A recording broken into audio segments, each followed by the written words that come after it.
Red Parfum De Provence, also known as Botero, duftfestival, and winschoten.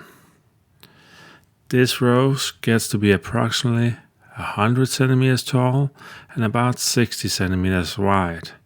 It is hardly down to USDA zone 6B. Now, this is one of my most favorite red roses. And it is not because of those double blooms up against that more light green foliage, even though it looks very pretty.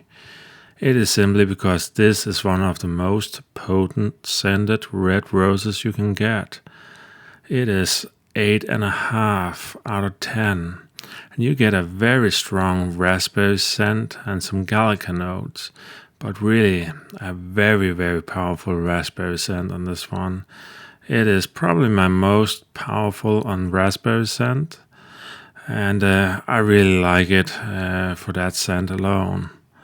So that is why when you compare it to something like Deep Secret, that's primarily damask, or you compare it to something like Velvet Fragrance that has a lot of fruitiness, damask, and citrus in it, I still believe Red Parfum de Provence has a nice spot to fill in the garden because it is very raspberry fragrant, where the others don't really hit that note.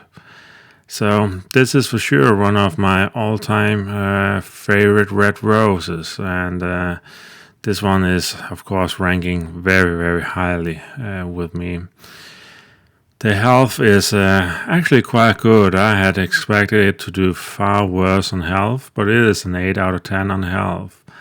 The rose does want to get a bit tall at around 100 centimeters, so it's right on that outer limit at placing it at the front of the flower bed. But sadly, a lot of red roses tend to get very tall, so you sometimes have to, roll the dice. But on form, I'll probably only give it 7.5. It is a very beautiful form still, but it does want to get a bit tall.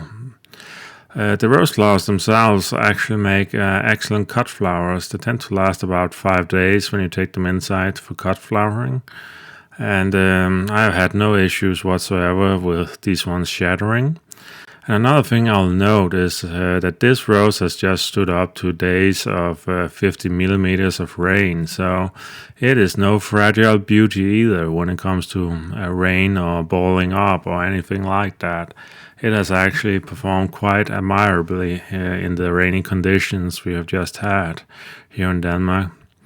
It also survived a winter down to at least a minus 15 C, and I didn't even see it struggle there. So this one can go down to at least minus 20 C, so it's no fragile beauty either. It can handle cold very well. So, and what about storytelling? Well, there's not much storytelling going on in this one. There's no transformation of the bloom like there was on Velvet Fragrance. It is just a very simple, beautiful cupped flower on this one. So I'll probably only rank it 7 on storytelling. And the flower is actually quite big, about the same size as Diana and Deep Secret. These about 7 to 8 centimeters across. And yeah, I had no issues whatsoever with the flowers, neither sunburns or rain or anything like that.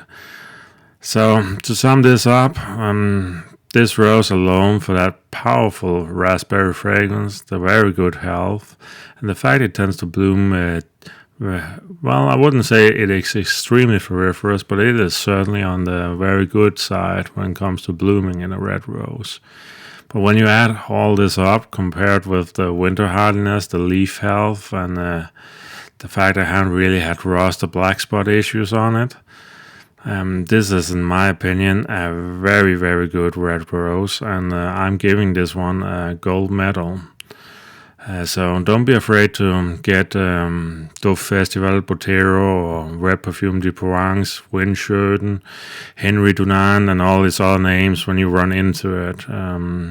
That's the reason it has so many names. It is what I usually say, or what we say here in Denmark. Beloved child has many names, and it is very true of this rose.